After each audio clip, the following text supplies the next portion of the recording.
मी प्रिया. माझं आयुष्य नेहमीच साध्यासुध्या गोष्टीत गुंतलेलं होतं. मुंबईत एका छोट्या कंपनीत HR म्हणून मी काम करत होते. 3 वर्षांपूर्वी माझं अभिषेकसोबत लग्न झालं होतं.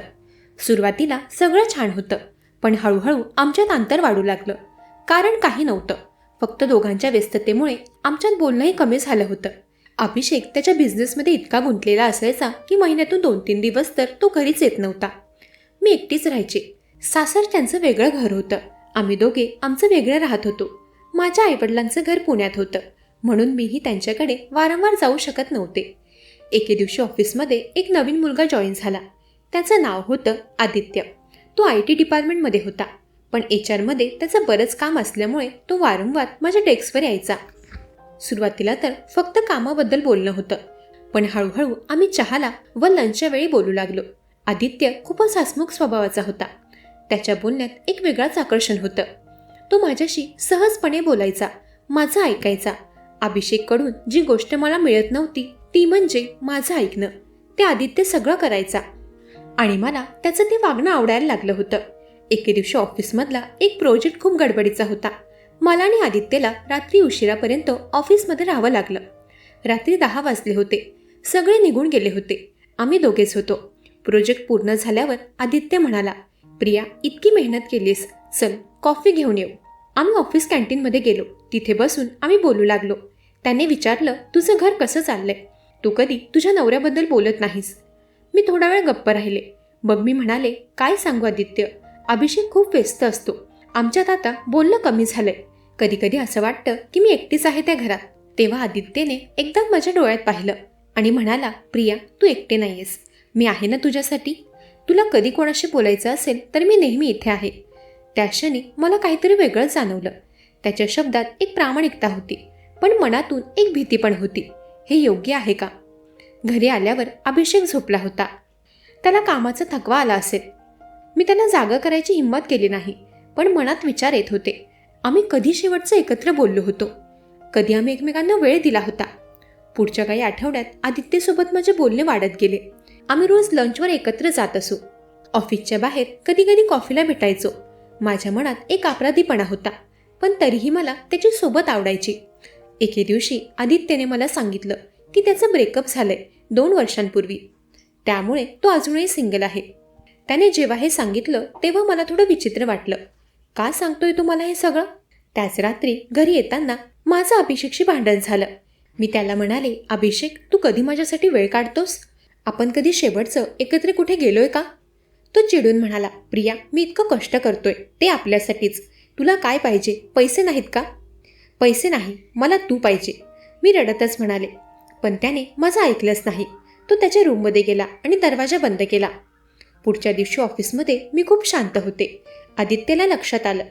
त्याने मला एकांतात बोलावलं आणि विचारलं, काय झालं प्रिया? मी सगळं सांगितलं. तो शांतपणे ऐकत होता. शेवटी तो म्हणाला, प्रिया, मला तुझ्याबद्दल खूप काळजी वाटते. तू मला आवडते, खूप आवडते. त्याचं बोलणं ऐकून माझं डोकं गुंग झालं. मी हे काय ऐकलंय? तो माझ्याशी प्रेम करतो? मी लगेच म्हणाले, आदित्य, मी विवाहित आहे. हे चुकीचं आहे. त्याने माझा हात पकडला आणि म्हणाला, प्रिया, मला माहीत आहे, पण मी माझ्या भावना लपवू शकत नाही. तुला माझ्याविषयी काही वाटत नाही का? मी गोंधळले. खरं तर मला त्याची सोबत आवडायची. त्याच्यासोबतचा वेळ मला आनंद देत असे, पण हे प्रेम होतं का? मला माहीत नव्हतं. मी त्याचा हात सोडला आणि म्हणाले, आदित्य, मला वेळ पाहिजे. मी विचार करते. पुढचे काही दिवस माझ्यासाठी खूप अवघड होते. एकीकडे अभिषेक सोबतचं नातं संपत चाललं होतं, तर दुसरीकडे आदित्यने माझ्यासमोर आपलं मत मांडलं होतं. मी माझ्या आईला फोन केला. तिला सगळं सांगितलं.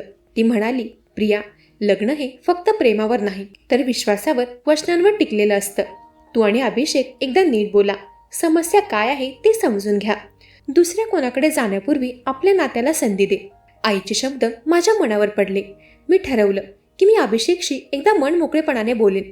त्या संध्याकाळी मी अभिषेकसाठी त्याचे आवडते जेवण बनवले. तो घरी आला तेव्हा मी त्याला म्हणाले, अभिषेक, आपल्याला बोलायला हवं. तो थोडा आश्चर्यचकित झाला. आम्ही डायनिंग टेबलवर बसलो. मी म्हणाले, अभिषेक, मला वाटतंय आपल्या नात्यात काहीतरी चुकतंय. आपण एकमेकांना वेळ देत नाही. मला एकटं वाटतंय. तो शांत होता. मग तो म्हणाला, प्रिया, मला माहीत आहे मी खूप व्यस्त राहतो, पण मी सगळं तुझ्यासाठीच करतोय. आपल्याला चांगलं भविष्य द्यायचं आहे मला. मी म्हणाले, पण मला भविष्यापेक्षा आता तू पाहिजे. माझे शब्द ऐकून त्याच्या डोळ्यात पाणी आलं. तो म्हणाला, प्रिया, मी तुला दुखवलंय हे मला समजलंय, पण मी तुझ्यावर प्रेम करतो.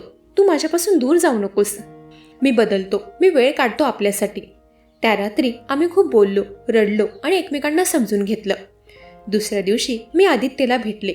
मी त्याला सांगितलं, आदित्य, तू खूप चांगला आहेस, तू माझा चांगला मित्र आहेस, पण मी माझ्या नात्याला एक संधी द्यायची ठरवली. अभिषेक आणि मी आमच्या नात्यावर काम करणार आहोत. आदित्य थोडा दुःखी झाला, पण त्याने समजून घेतलं. तो म्हणाला, प्रिया, तू खुश राहशील तर मला पण आनंद होईल. मी नेहमी तुझा मित्र राहीन. अभिषेक आणि मी आम्ही दोघांनी आमच्या नात्याची नवीन सुरुवात केली.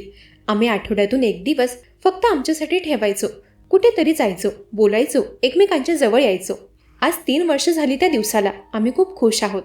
आमच्याकडे एक गोड मुलगी पण आहे आता. मी शिकले की नातं जपायला वेळ, मेहनत आणि समजूतदारपणा लागतो. बाहेरचं कितीही चांगलं वाटलं तरी आपल्या नात्याला संधी द्यायलाच हवी. आदित्यने पण लग्न केलं. तो आता खुश आहे. आम्ही अजूनही चांगले मित्र आहोत, पण मर्यादामध्ये. आयुष्याने मला शिकवलं, खरं प्रेम म्हणजे परिपूर्णता नाही, तर एकमेकांच्या अपूर्णतेला स्वीकारणं आणि त्यावर काम करणं. मंडळी, कशी वाटली कथा? ऐकत रहा मनाचे बोल.